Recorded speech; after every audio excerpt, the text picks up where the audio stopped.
Good afternoon, everyone. It is a pleasure to be part of this panel. Okay, and nowadays software is not only supporting the business; it is a business currently. Okay, so the trends are changing fast. The technologies are changing. So the QA engineer, QA team also has to change accordingly. So we will have the fruitful discussion and the expert panelists are here. They will share their experiences, how they are transforming their teams, QA, and then we will go ahead one by one. Whatever the knowledge they are sharing out, we will take it into learnings.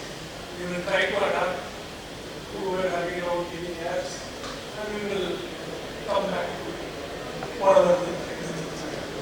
So the first question will be, what are the most critical skill gap emerging in QA teams across BFSI sector?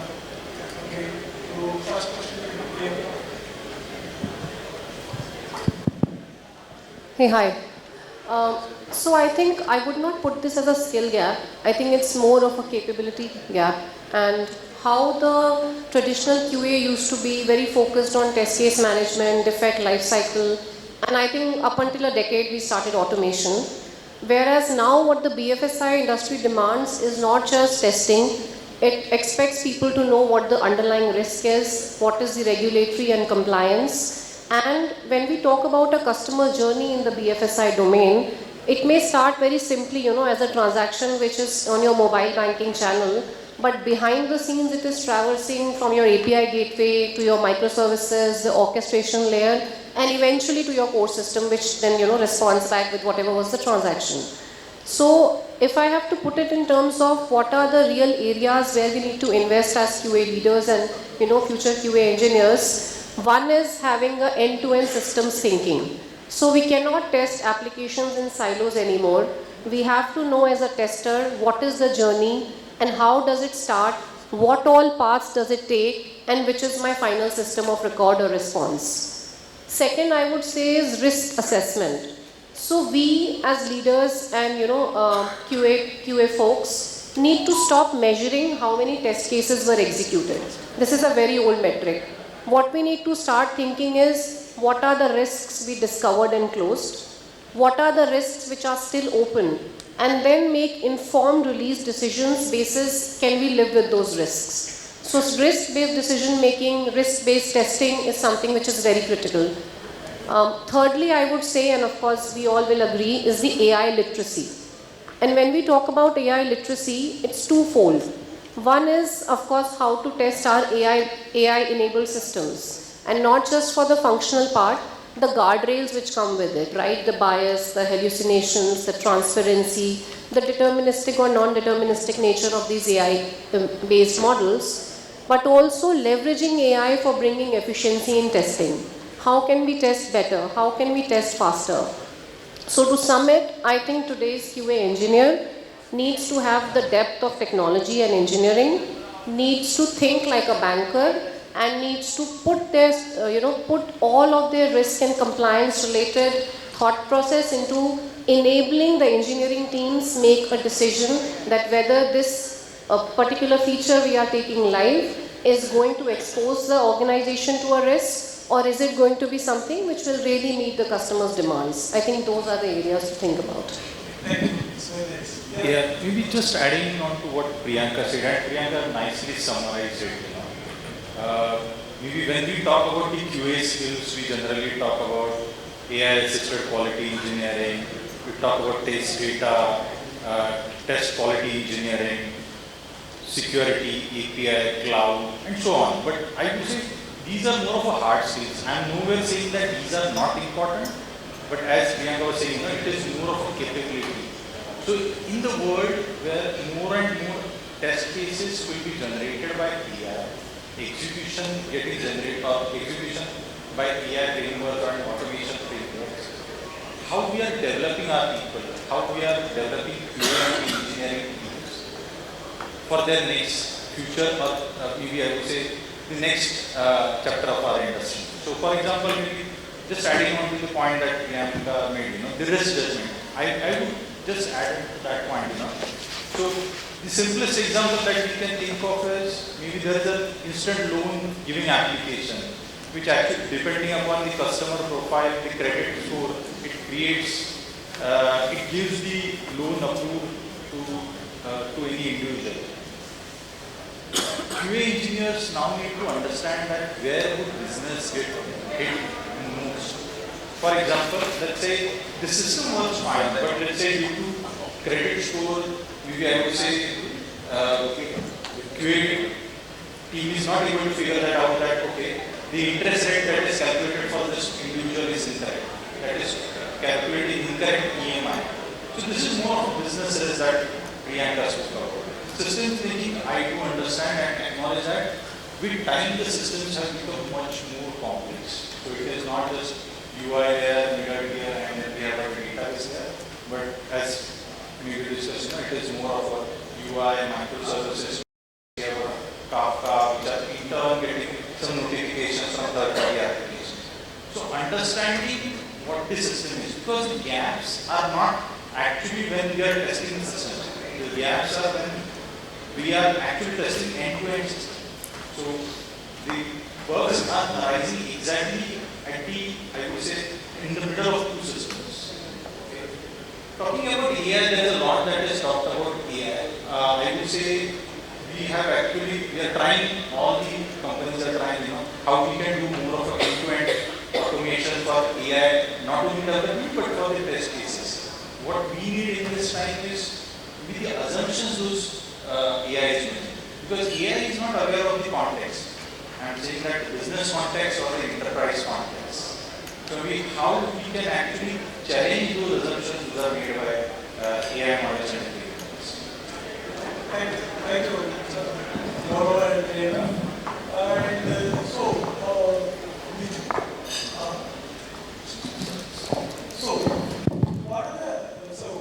Based on their explanation, okay. So, why do you think traditional QA is going to be obsolete? Look, in an AI-driven world, right, accountability and assurance cannot be outsourced to a model. You require a human to do that. But in this AI world, if you think the traditional way of quality engineering, let's say a tester picks up a test case, writes a test case, executes a test case, if it's automation scripting, performance scripting, that's going to be agentic. That's a done deal. But what's not going to be agentic is the human intuition that it brings, the one judgment call that we make. And if something breaks at 2 a.m., if somebody is online, it is the quality engineering guy who is online. So that's a human in loop that is there, right?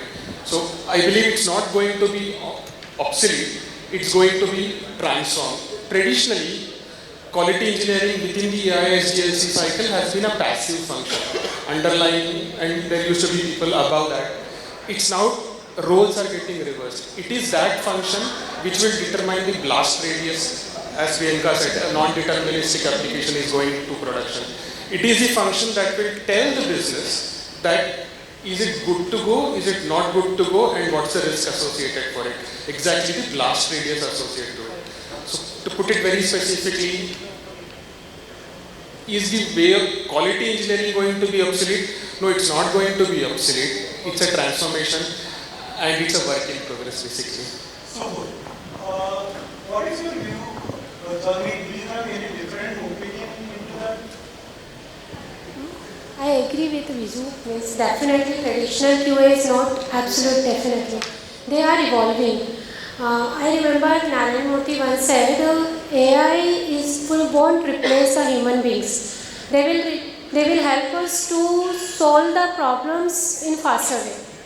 One of the famous quote recently I just heard in the newspaper, AI will not replace the people, but people who knows AI will replace who don't. So definitely this is not obsolete. We are evolving in the QA skills. I want to give an example of my company where we are doing the digital transformations of multiple LOS systems. And due to the automation, we have reduced turnaround time from days to in just minutes. but it is just not about the automations. It is our QA had to adapt, validate all banking workflows. They have to check each and every scenario because the scenarios testing is too complex in the QA. You cannot actually replicate actual scenarios, what the actual public will use your software, that you cannot replicate in the closed rooms. So those things, our QA had to do that, they arrange the test data and then did. So that normal QA means this normal QA couldn't do this like this. So actually the automation isn't only the things, the domain knowledge and the QA who knows the banking workflows, compliance, everything can able to do this. So the QA, traditional QA is not disappearing. Actually these are the foundation and automation is the accelerator, because people who knows AI automation who naturally moving ahead in this technologies area. About those who are not. So that's... Okay, Vikram. So do you think one is traditional automation and another one is traditional QA and automation? Is that, apart from that, the basic of traditional QA and automation is foundation for AI, you are thinking? Thank you. I think a good question. So this is a typical AI versus HI kind of a question here. Can AI overtake HI? Absolutely not. Are we kidding? No, absolutely. But what can happen? Traditional AI, I think the respected ladies touched upon those. What is very mediocre in nature, repetitive in nature, that will go to AI. You might have an automation build or a script build or an AI, GenAI build, etc. So that can happen. For example, you're doing a core banking transformation, let's say. There are about 10,000 use cases you want to run. Are you thinking that it will be quicker enough if we use AI? Absolutely. But can AI find out the underlying reasons for code filling? For example, let's say there is a regulation that you have to follow.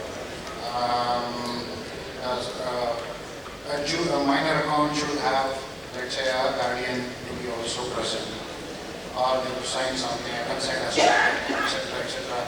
Can the AI do that? I don't think so. Second, from a risk management perspective, what risk are you proposing when you write a code? What is the risk that is coming out of that code? How can you kind of mitigate that? Can AI do that? Possibly not.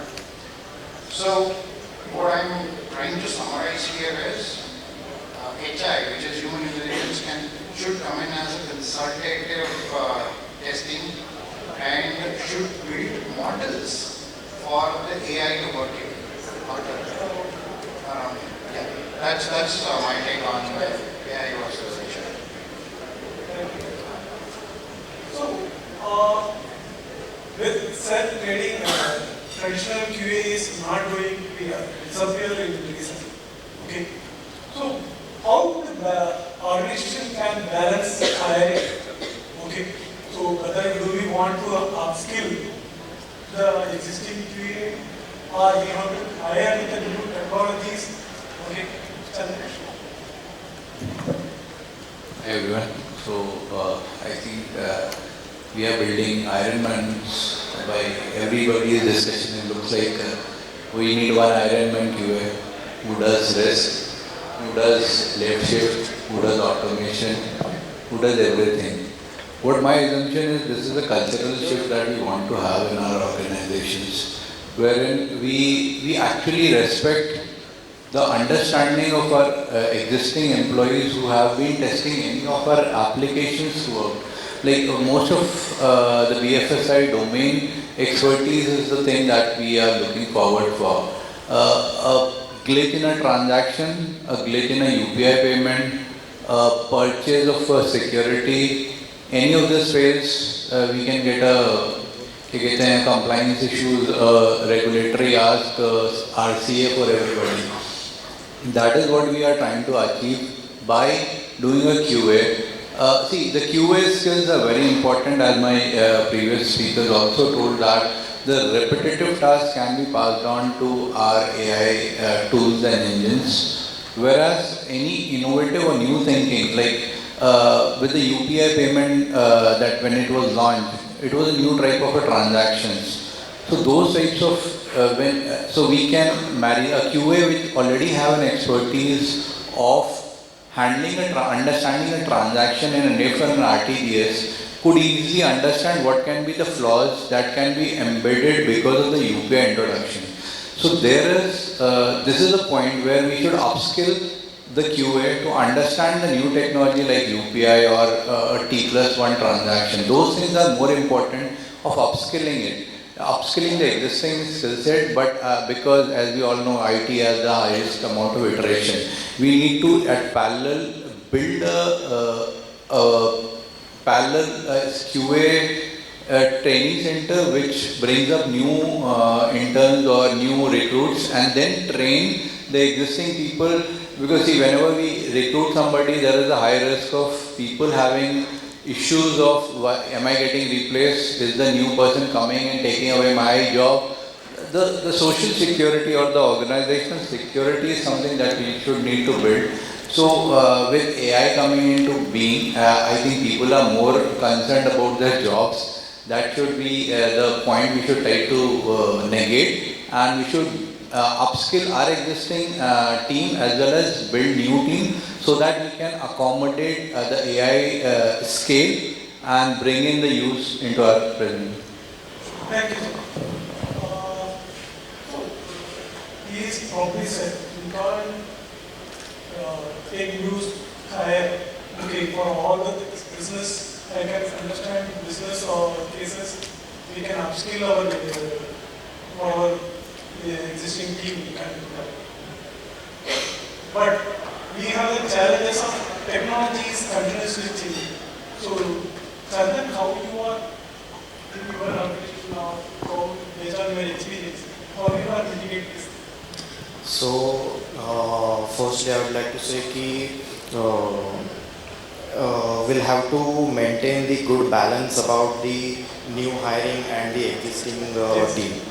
Because existing team is well aware about the organization's regulations, the business cases, then the risk, those things they are well aware about that. So in that case, if you upgrade their skills, so they can perform very well in that. And yes, at the same time, if you say there are new technologies are coming into the picture. So if the team is not able to, existing team is not able to gather that or adopt that technology, so that time we can take the new hiring from for that specialist skills and combine to the team.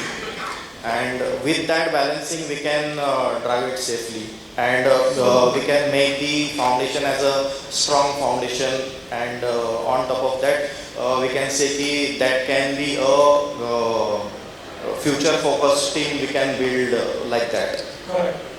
So, Priyanka, in this, what role of domain knowledge the QA team has to have to satisfy the customer?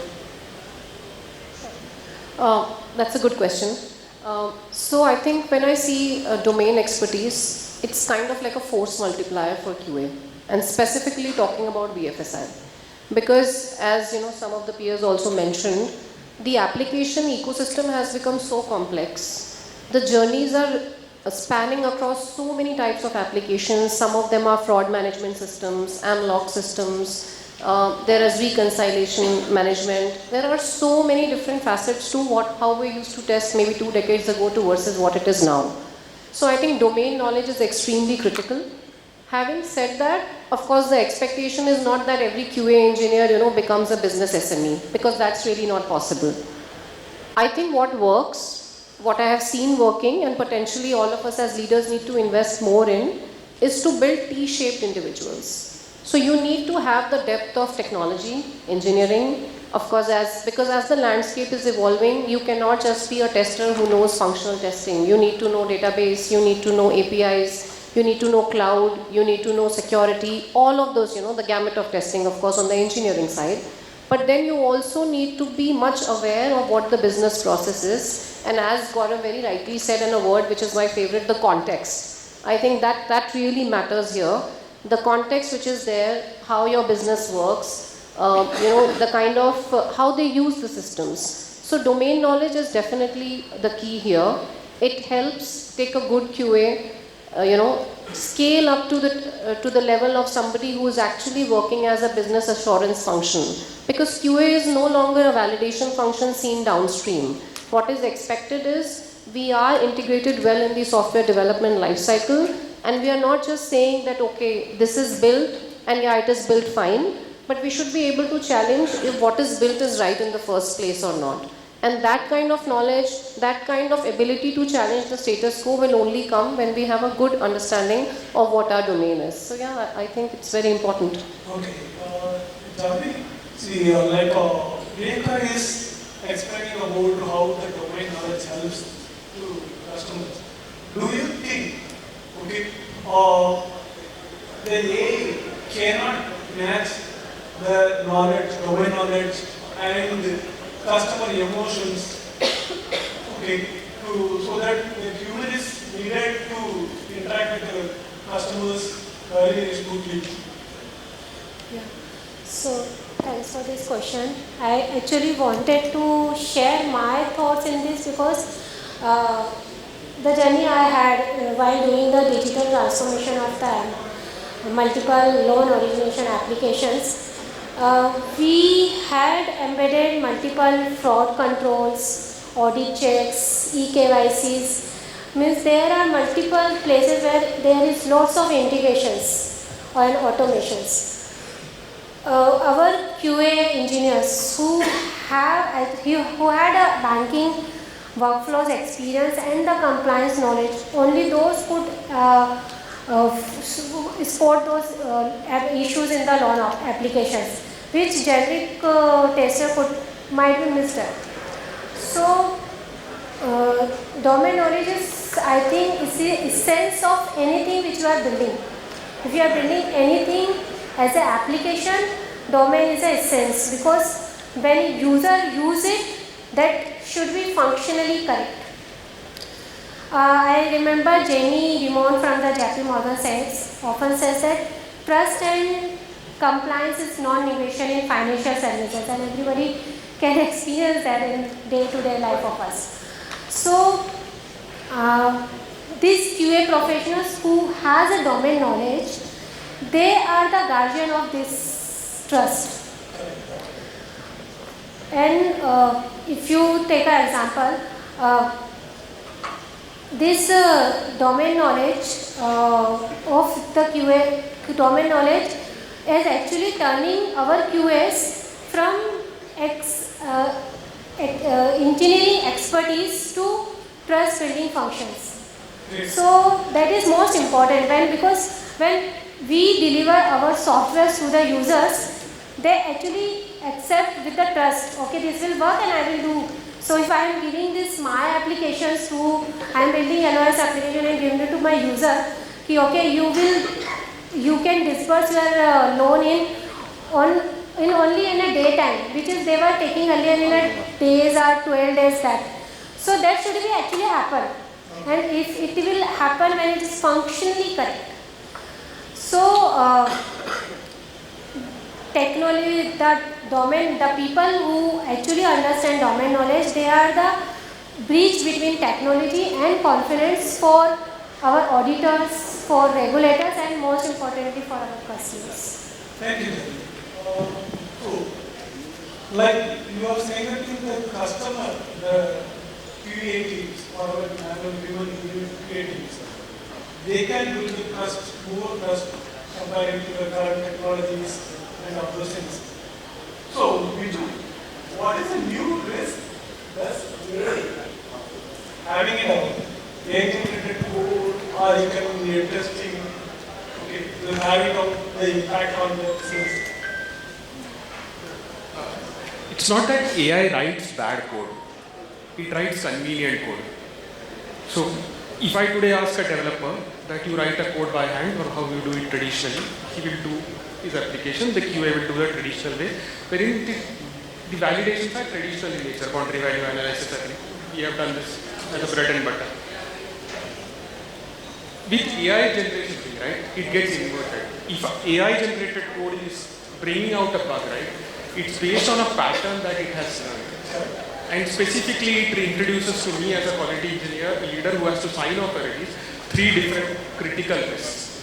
One is the pattern mismatch that it has created, and I don't know how much and however it has implicated. 2 is the fluency risk that is sitting. The code looks beautifully formatted, but is it intent to do it? I will borrow Janhavi's phrase here, that she told me that we are delivering trust.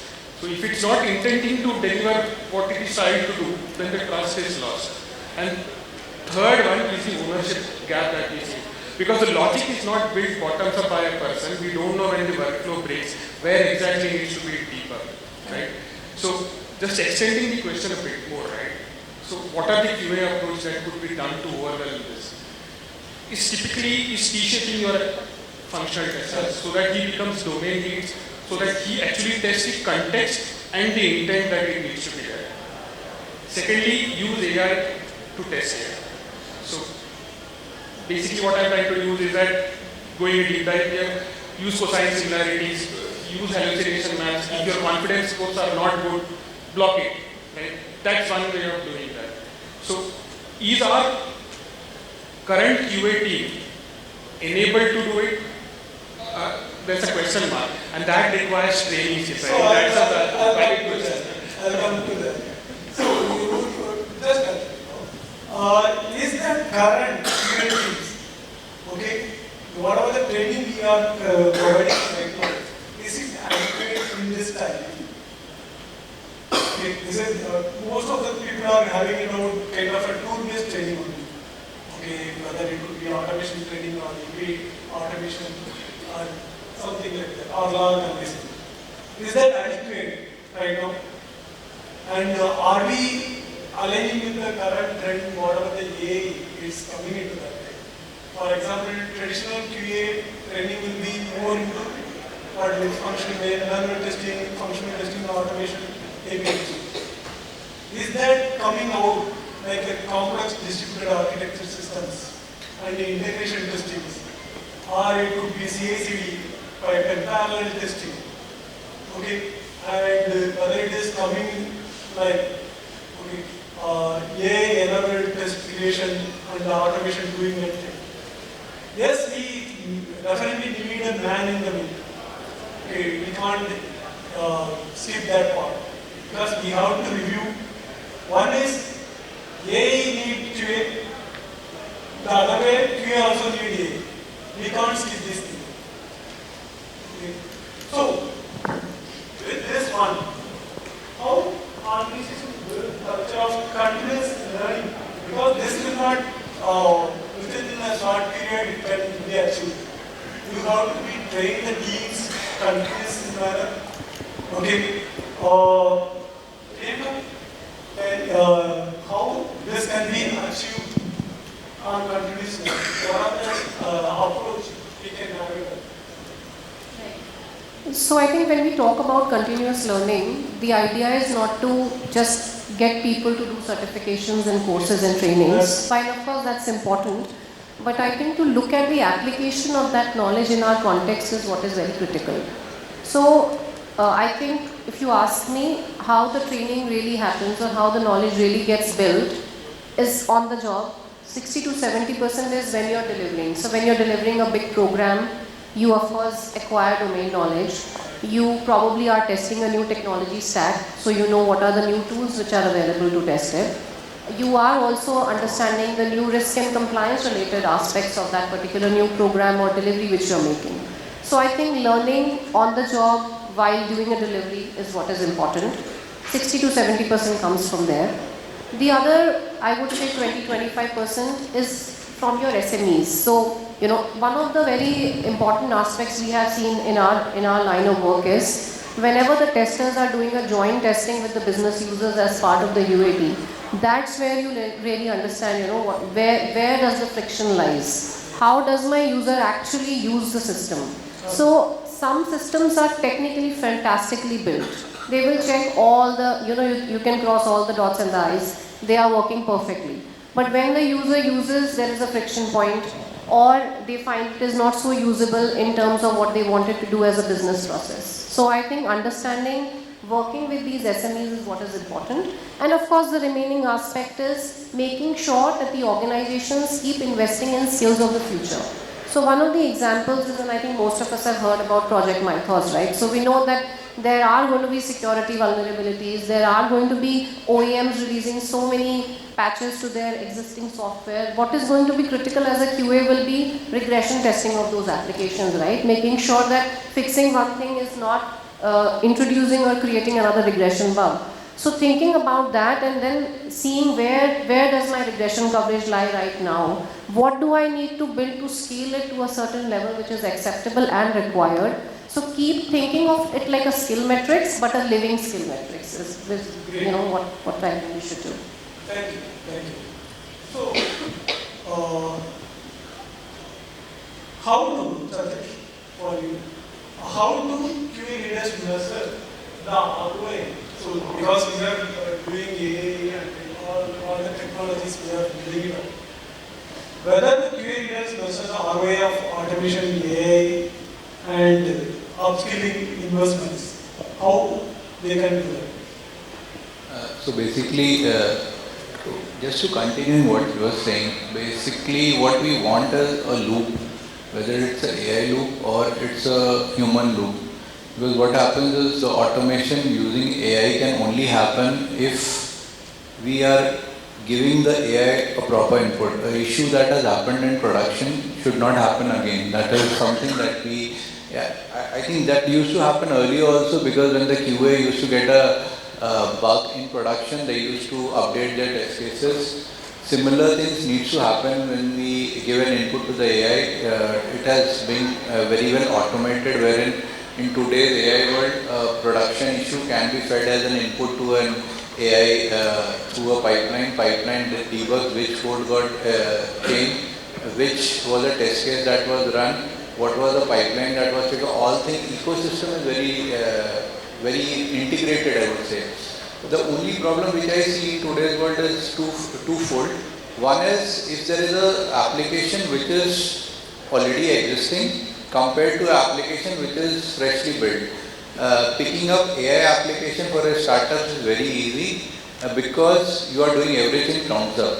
Whereas for picking up the same thing, giving the outcome in a very old organization which has built up application over a period of time, which has delivered software, which has gained customer confidence over a period of time, it is very difficult to just plug and play the same AI tool that is we can use it in a startup in this ecosystem. So the ROI that you are talking about varies from one organization to another. The outcome of a QA output can be driven from, because I'll just take a very basic example. Today we are talking about fast deliveries, fast time to market. How can we achieve that using AI, upskilling our own team? That is what the ROI today is. How we can deliver business outcome in a faster turnaround time, that is the ROI that every team, not only QA, but every team is looking after for. Yeah, that's pretty much. Thank you so much. I think we are coming at the end of the session. Okay. Here, what the final outcome is, we should not go blindly with the AI. We should not go, or we have to stick only the traditional thing. We have to adapt. Okay. We have to analyze, adapt, observe, and learn whatever the mistakes. We have to change the QA into the value addition and QA engineering. It's not only the QA has to become the QE. Yes. So if I take a look at your question, that has got three parts. One is the automation part, second is the AI, and third is the upskilling part. I'll try to answer those. And here are my thoughts. So generally, when we talk about ROI, particularly in QA function, we generally talk about ROI as activity metric or some kind of vanity metric. For example, the automation test coverage increased from 30% to 80%. That is more of an activity metric. But what is more important is how we move from activity to efficiency. What is more important is what is the business outcome that we have to do. So when we are talking about the automation ROI, we think of framework. I generally think of three-dimensional framework like speed, trust, and experience. So speed is, again, as some of you are saying, at which speed we are able to release the changes. Second is trust. Trust is very important because without trust, making more changes is not of any use. And experience, when we are talking about experience, it is not just a client experience we are talking about developer experience as well. So for example, API testing got automated and we integrated that into CI/CD. So developers are able to know about the defect much earlier in the life cycle. Yes. Talking about AI ROI, I would say, maybe I would take a step back and think about maybe what is the Because purpose. nowadays the AI, for implementing AI, okay, the GPU, GPU, whatever you say, the investments are very high. Okay, whether if we are putting that AI cost, whether we can get it in the So the they way, that investment, are we getting the ROI? yeah, so that depends. The main purpose, I would say, of automated execution or AI generating the test cases is AI freeing up the user's bandwidth or the QA team's bandwidth to do a higher value task. And that actually drives what is the AI ROI. And talking about the upskilling, I agree with what Priyanka said. Upskilling is not just training. We should actually measure the upskilling ROI by what was the organization not capable of doing 6 months back, and with this kind of upskilling upskilling activity, what is it that we are able to do now? I think we should have a kind of training programs. It should be weekly. That would be the session on what are the issues are happening. So that will give them vast experience for the future. And based on the production issues, how we are adapting, how we are automating those things. That is matters. So that next time there will be the very limited issues coming into the system. So we are now moving from quality assurance to quality engineering to quality observability. So in the production, whatever the issues that we are getting, so QA at one time is not determine whether my system works in QA environment or UAT environment. They prove that my system continues to work in the production. Right.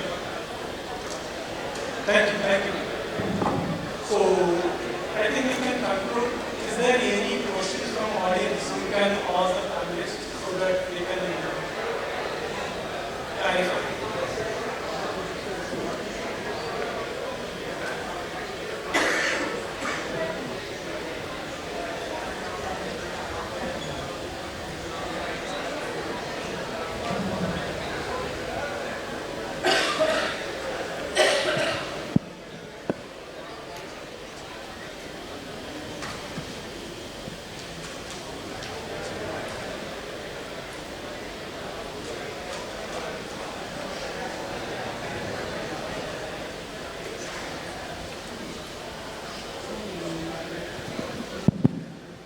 Hey, I'm Robson Lopez. My question is, how do you measure whether AI testing is really or actually improving business quality beyond just test defect count and test coverage?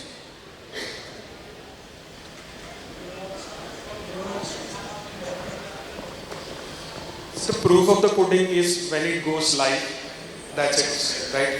So you can have a zero defect count in non-prod and get 10 production issues. So So if there is no defects, then that is the product. I have been multiple times asked that what is the mantra to deliver a zero defect code. Every time I answer, don't deploy anything.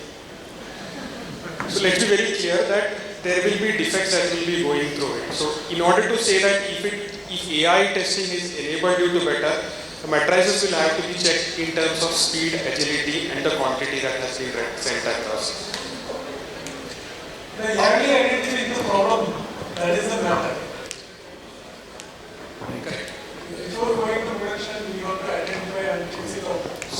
In a sprint delivery, if you are following an agile model, if you think you were delivering at a velocity of, let's say, X story points, if you are now able to develop X plus 30%, that is AI.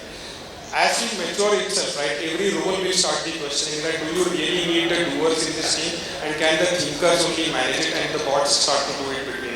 So let's say something like a 3-in-a-box thing where you have a delivery assurance lead that predominantly might be the QA guy, the engineering lead which will provide the engineering muscles that is required, and the domain guy which essentially will dictate what is necessarily made to be.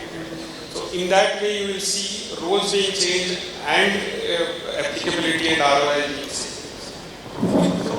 If you are keeping the QA size constant, if you are able to deliver faster, less of operational risk, other technologies that we are talking about, and that is improving the client trust, I think AI is coming into the picture. Right. Thank you. Thank you. One more question, please. It is on AI accountability. If AI makes wrong decision on production critical defects, then who will take the accountability, whether AI, tool provider or QA tester? The one who signs off. I'll just like to add, will you be able to identify which AI developed that, which AI tested it? That is more of a concern because AI identity is now being questioned.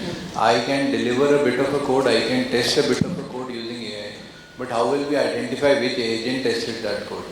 So the question is correct, but identity of an AI agent is far more questioned nowadays than the question that you asked, that who will be questioned. The point here is which AI agent. I have 20 AI agents doing the QA.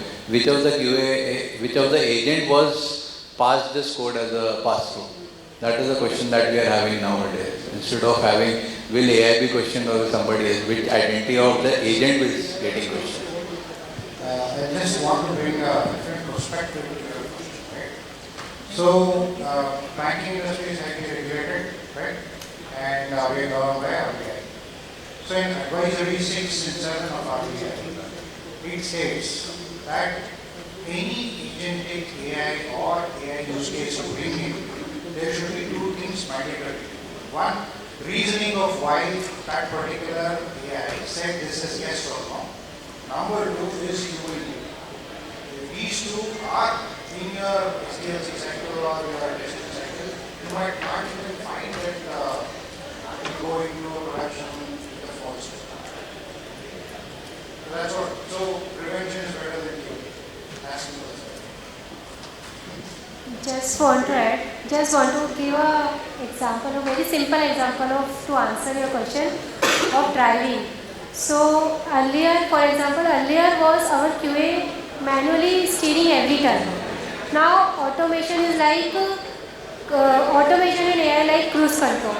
They are actually doing the repetitive task, but you still need the driver who decide the route, who follows the obstacle, and then ensure the safety. So AI won't take the accountability. The accountability with the person who will own it.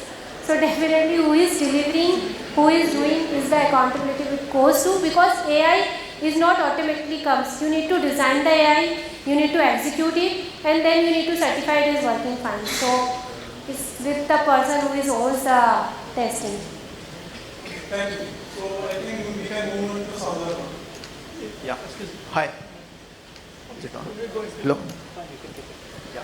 So conventional HDFC is being transformed to ADLC, Agentic Development Lifecycle. Hello. Yeah. So conventional HDFC is being transformed to ADLC now. So every piece of code is written by agents, right? So a lot of code, irrespective of whether it impacts the application behavior or not, is being pushed to production. So my question is, from a shift left point of view, do we redefine shift left, going beyond requirements and coming into the quality ownership of the code? So will QA take up whether the code written is impactful enough for the dedicated requirements, or still focus on the function side? So I can take that. So just talking about that, I said that now QAs need to move from finding the defects to more of quality engineering mindset. And when we talk about quality engineering, it is not at the end of the life cycle or maybe once the development is completed. It actually, quality engineering is built throughout the life cycle. Maybe what is the business context that we have? What is the engineering context that we have? Maybe are those the assumptions those are made by AI models, are those correct? Are the implicit requirements getting captured? So on. So these are some of the aspects which we need to think about whenever we are talking about the agentic software development, and when we are talking about how AI can actually deliver the end-to-end code. The role of the quality engineers is going to change. I didn't that point. Okay. To identify the risk in this scope level, it will reduce the overall time and cost. Okay, so the QA doesn't mean that thing.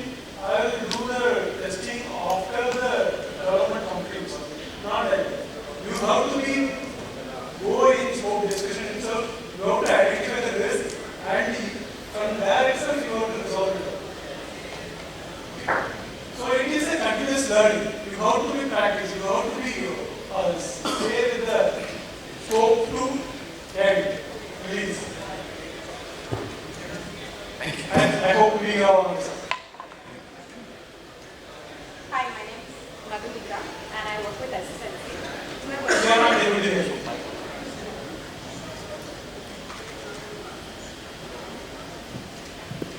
Hi, can you hear me now? Yeah, my name is Madhumita and I'm from SSNC.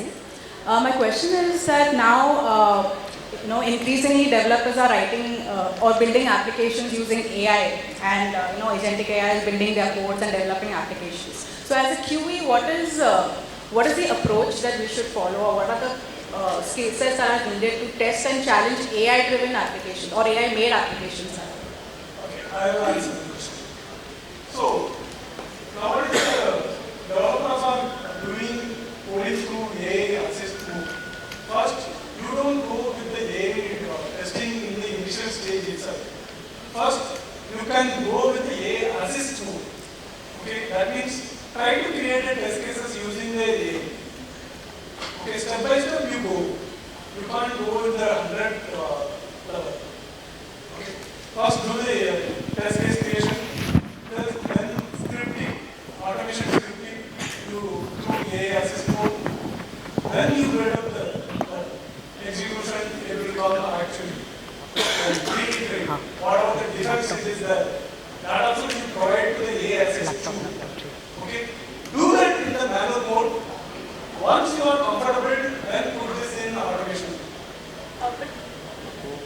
Sorry, to add to his point is that, see, whether a developer develops it or whether a human develops it, if you understand the requirement, your QA doesn't change. It's a very simple answer for that. Whether you want to use an automated tool, you know what you want to test.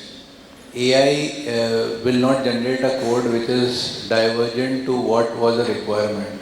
So a basic answer to your question is whatever is the requirement, you should pick that and test it accordingly, irrespective of it's a AI developed or a human developed code. Hope that answers. Hi, this is Jimmy Gadiari here from Factory Templeton. My question is, so with everybody talking about AI and technology and all that, there are two dimensions to my question. One, are the testers getting more dumb because they keep on taking the code and every stuff from AI, and somewhere down the line, people stop thinking more. And the other dimension to the question is, do you foresee the importance of the domain level expertise or a domain level tester to be far more increasing in the current scenario? Yeah, that's a very fair question to ask. So people get habituated to the use of Copilot, and the day Copilot goes off, there is level 1.7 being raised across. So it's true to say that we are getting addicted to responses from Copilot, right? But that's as an enabler to us, wherein it makes us life easier and faster. So that one dimension is that, yes, that's the case, but then that frees up a lot of time to do those mundane activities when Copilot was not there. I just use Copilot as a reference, right? What was the other question, sir? The other question was like, do you foresee the importance of the domain tester getting more relevant in the current context of the AI? Yes, that's going to be critical. So the erstwhile tester had used to just check the right hand side and the left hand side, because AI applications are not deterministic in nature. These are non-deterministic. You add to ChatGPT a question once, twice, thrice, it will not be same word to word. So it is non-deterministic in nature. So it will require the contextual knowledge in terms of BFSI. It will require the domain knowledge. He will need to understand the compliance that is required, the regulatory risk that needs to go. So the level and depth of knowledge that is required from a functional aspect increases. So when we say shift left, shift right, I have a phrase for my team. It's right to left, top to bottom, where top to bottom is my domain and the bottom starts from my tech stack that needs to be there. He also needs to understand that if the workflow is failing somewhere, how can he go down to see the MPG workflows, or let's say the error checkpoints, the debugging that is required, if he needs to use any log analytics. I mean, the spectrum of his knowledge and the ability to use and the tools that he uses, if it is AI or let's say simple Excel, will change. Thank you. I just want to add to what Gaurav just said, right? So, where do you see the increase? Every domain. So, right now, the challenge is how do we, we answered, how do we kind of train people? What is the frequency of training people, cross-skilling, upskilling, etc., etc. But what will change and what will get more and more magnified is the areas where AI will fail. Or rather, it's not being tested. For example, hallucinations of the code. AI cannot test it. Then there is a PRE and a code defect. AI cannot test it. That's where the human will come into play. And that's where the knowledge of the humans will also increase. Because AI cannot do it. It's not automated. It's not readily available. Those which are not readily available will cause for innovation. So that's where your mind starts thinking, okay, it might go wrong there. So if it goes wrong there, what should I do? That will be the kind of questioning that humans will start. And I can give another approach also. You can pair with the domain expertise with the technology expertise. Okay, so that it could be continuously how to do this. So that you can approach, you can achieve that. Okay, I have a bit different question here. It's about determining when should I stop investing in AI to realize the ROI that I decided to realize when I started on the journey of AI transformation. What happens is, let's say as an example, let's say to save the efforts of 60%, so 6 people, I started with the AI implementation with 2 people, but then that 2 people investment never stops there. Then I have to have another 2 people maintaining the AI all the time. I have to invest more in infrastructure. Then I realized that I have to, the remaining 4 people that I had in the team, I have to upskill them or I have to replace them. So that it becomes a never-ending investment, in the pursuit of chasing the ROI that I wanted to in the first place. So how do you hit the right balance with this? So to answer your query, I can talk about it. It totally depends on what you want to get out of AI. Particularly all depends on the business context. For example, when we talk about the microservices and the monolithic applications, so if you are, trying to give you an analogy there. So consider that your application is simple library management application which requires change once in a year. Simple application that need not be a microservices based application, but you are maintaining more of e-commerce applications where changes are released every other day, you need to have more of microservices-based architecture. So depending upon what is the business need, that will determine what is the kind of solution that we will be providing. So it is not just the technology call that will be, it is more of a technology aligned to the business need. That's what I would say. So to summarize, I would say that maybe if my current business needs are meeting maybe without any AI automation, I am able to meet my business needs. Well, good enough. Maybe we can use AI just as a productivity improvement for automating the execution and creating the automation of the test cases. So I can give it there also. Does that answer the question? So just to add to his point is, most of the projects in AI, more than 50% are POC based. What I would have done if I had been on your place would be a POC. Try to find an outcome, because if you deep dive into AI, as you rightly said, the cost would be unending. I would prefer to do a smaller POC, try to find out a ROI of a small scale and compare it with a larger one. And once I have the picture and my pocket permits, because everybody doesn't have a very deep pocket. So if your pocket permits, you should go ahead, basis the outcome of the POC. You should not just pick a project and say, I'll automate this thing and this is my pilot project, I will do this thing. That is a broth for failure, I would say.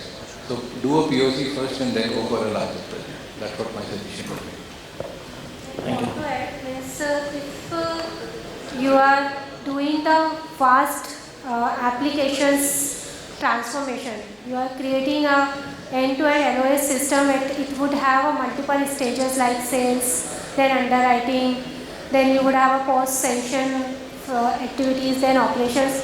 You can't just rely on the few people who are doing the manual testing are just on the AI. You have to plan it in that way that how you will execute the testing end to end. So definitely for all stage, might be for at some time you need to start the automation testing. So the later stage when the operation is doing the testing, you can start their testing in parallel to the sales. Because sometimes when we do the digital transformations of end-to-end applications, sometimes it takes months to complete the testing. And if we come to the ROI, the testing should be, if we will introduce all flavors of testing, the automation testing, integration testing, regression testing, and the manual testing, then only you can complete the testing in a shorter time and then launch the product sooner. And once you launch the product, then only the actual benefit you will get from the product. So that's why instead of how many people I am adding, we need to think about the final goal. What is the benefit if we will add all flavors and get the benefits of the product. Just want to add one bit. I think there's a lot of rat race around, AI transformation using AI. But AI will simply be garbage in, garbage out, right? If the building blocks aren't there, if my people don't know what to test, if I don't have right kind of requirements written, it's a one-liner requirement, or my test cases are obsolete and not maintained, I think what's important here is to first ensure that an organization has those building blocks in place to even begin investing in AI. So yeah. Okay, thank you all. I think we can conclude. All right, thank you, ladies and gentlemen. Please put your hands together for all our speakers for taking us into this knowledgeable panel discussion.